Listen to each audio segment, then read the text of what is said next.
Assalamualaikum warahmatullahi wabarakatuh. Perkenalkan, nama saya Weni Handayani. Saya merupakan guru matematika di SMA Negeri 10 Kota Tasikmalaya. Pada kesempatan ini, saya akan mencoba sharing ataupun juga memberikan praktik baik terhadap implementasi Project Based Learning pada matematika yang bermediasi tutor sebaya yang saya lakukan di kelas 10-7 SMA Negeri 10 Kota Tasikmalaya.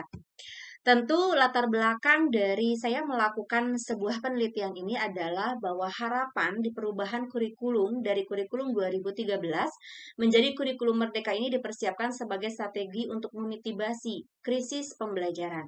Tetapi masalah yang saya hadapi di lapangan yang pertama adalah hasil belajar serta kemandirian peserta didik kelas 10-7 SMA Negeri 10 Tasikmalaya ini sangat rendah pada mata pelajaran matematika, dan yang kedua adalah kurang variasinya penggunaan model pembelajaran matematika yang dapat memfasilitasi peserta didik yang berkesulitan belajar. Maka untuk mengatasi permasalahan tersebut, saya menggunakan model pembelajaran yang sesuai dengan kurikulum merdeka, yaitu model pembelajaran Project Based Learning yang bermediasi tutor sebaya. Selanjutnya adalah di sini di dalam penelitian ini rumusan masalahnya saya ingin dengan penerapan model pembelajaran Project Based Learning yang bermediasi tutor sebaya, apakah dapat meningkatkan hasil belajar dan juga kemandirian belajar matematika peserta didik di kelas 10-7 SMA Negeri 10 Kota Tasikmalaya. Dengan tahapan pelaksanaan yang pertama adalah saya memberikan dulu asesmen diagnostik, yaitu asesmen soal-soal yang dimulai dari fase A sampai dengan fase D begitu ya, serta pengisian angket kemandirian belajar. Selanjutnya kami membentuk kelompok dan memilih tutor pada setiap kelompok, yaitu tutor ini diambil dari siswa-siswi atau peserta didik yang memiliki nilai tertinggi di asesmen diagnostiknya. Jadi di kelompok ini terbagi menjadi 3 kelompok ya. Ada kelompok yang mendapatkan nilai yang tinggi, ada yang sedang, ada yang rendah. Maka kita campur menjadi satu kelompok, dan di sini saya membuat menjadi 6 kelompok karena memang siswanya itu terdiri dari 36 siswa. Selanjutnya adalah kita diskusi dengan para tutor terpilih ini serta peserta didik yang berkesulitan belajar. Ini berguna untuk merencanakan strategi pembelajaran yang bagaimana yang akan kita laksanakan nanti di kelas supaya mendapatkan hasil yang baik. Selanjutnya adalah intervensi. Untuk siklus, saya menggunakan 3 siklus ya. Untuk siklusnya saya menggunakan 3 siklus, dimulai dari rencana tindakan, terus diobservasi, dan begitu selanjutnya sampai dengan 3 siklus. Selanjutnya di sini untuk tahapan-tahapan dari pra pelaksanaan intervensi itu, saya berkumpul dulu dengan para tutor, tentunya di luar jam pembelajaran, untuk membahas strategi pembelajaran sebelum pertemuan di kelas. Ini dilakukan dari siklus ke siklus begitu ya. Jadi tidak hanya satu kali tetapi beberapa kali. Selanjutnya terjadilah proses kerja kelompok, dan di sini tutor itu dituntut untuk aktif komunikatif, untuk membimbing, membantu para anggota kelompok yang berkesulitan belajar, dan tentunya mereka tidak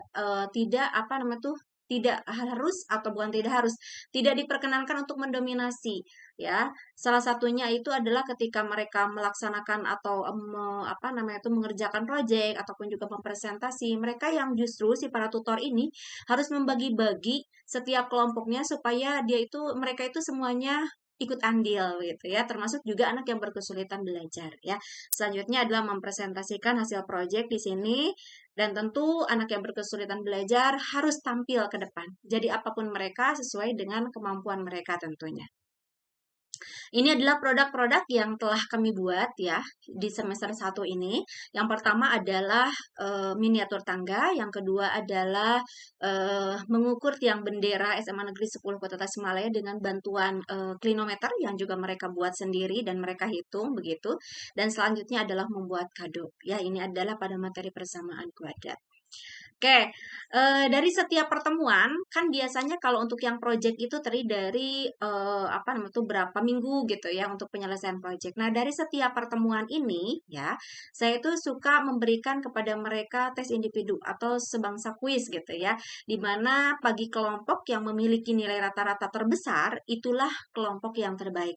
Makanya mereka dikasihkan piagam penghargaan. Sederhana, hanya dikasih piagam penghargaan atau ditambah ya dengan dengan permen atau dengan makanan ringan ya. mungkin dengan harga tidak seberapa gitu ya. Tetapi dengan hal ini memicu mereka untuk lebih apa namanya tuh, lebih memotivasi aja gitu mereka untuk belajar matematika lebih gitu. Baik itu dalam tes individu ataupun juga dalam pengerjaan proyek karena mereka dikasihkan piagam penghargaan. Mereka sangat bahagia sekali. Dan termasuk ini ya kita kedatangan dari tim dari Tikomdik tentunya untuk melihat pembelajaran kami dan alhamdulillah kami bisa apa namanya itu foto bareng gitu dengan mereka. Selanjutnya, inilah hasilnya dari kemandirian belajar matematika peserta didik yang berkesulitan belajar ini. Dari sebelum intervensi, siklus 1, siklus 2, dan siklus 3 itu terjadi kenaikan. Walaupun kenaikan yang signifikan itu dari sebelum intervensi ke siklus 1 itu sangat kelihatan gitu ya. Sangat kelihatan sekali untuk kenaikannya. Gitu ya. Selanjutnya adalah yang mungkin di sini yang belum terlalu nampak adalah di inisiatif. Karena memang si anak yang berkesulitan belajar ini untuk inisiatifnya mungkin perlu lagi belajar dan belajar lagi supaya lebih berinisiatif. Tetapi untuk percaya diri dan tanggung jawab itu sudah sangat kelihatan dari presentasi. Mereka mampu untuk menyajikan dari materi begitu ya, walaupun mungkin belum sempurna dan sebagainya. Ya, itu untuk yang kemandirian belajar matematika peserta didik yang berkesulitan belajar. Dan ternyata diukur dari angket yang diberikan kepada siswa juga sebelum intervensi dengan setelah intervensi bukan hanya anak yang berkesulitan belajar yang memiliki apa namanya kenaikan yang cukup signifikan, tetapi kepada seluruh daripada peserta didik kelas 10-7. Terbukti di sini dari angket yang kami sebar asalnya sebelum intervensi itu adalah 67% dan setelah intervensi itu setelah berakhirnya siklus yang ketiga menjadi 78%. Artinya ada 11% dari kenaikan dan itu menurut saya sudah sangat alhamdulillah sekali ya. Selanjutnya, untuk hasil belajar matematika peserta didik yang berkesulitan belajar, ini adalah sebelum intervensi, yaitu pas asesmen diagnostik kami berikan, nilainya 1,19, di siklus 1 menjadi 37,5, siklus 2 itu menjadi 48,12, ini rata-ratanya ya. Selanjutnya adalah siklus yang ketiga 70,94. Ini merupakan sebuah apa ya? Pencapaian yang luar biasa. Walaupun masih belum bisa mencapai KKM mata pelajaran itu 80, tetapi setidaknya bisa mencapai dari KKM sekolah yaitu 70 gitu ya. Si nilai 70,9 ini tentu merupakan sesuatu yang luar biasa sekali. Alhamdulillah. Selanjutnya, bukan hanya pada peserta didik yang berkesulitan belajar, tetapi hasil belajar matematika di kelas 10-7 secara keseluruhan jadi naik. Asalnya sebelum intervensi, yaitu pas asesmen diagnostik, rata-rata kelasnya 49,01, di siklus ketiga menjadi 74,92. Alhamdulillahirrabbilalamin sekali. Dan tentunya inilah kesimpulannya, bahwa untuk kemandirian dan hasil belajar matematika peserta didik yang berkesulitan belajar, sebelum intervensi sampai dengan siklus yang ketiga ini tentunya terjadi kenaikan yang cukup signifikan.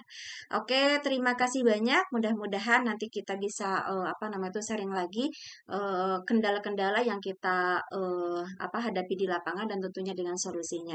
Terima kasih. Wassalamualaikum warahmatullahi wabarakatuh.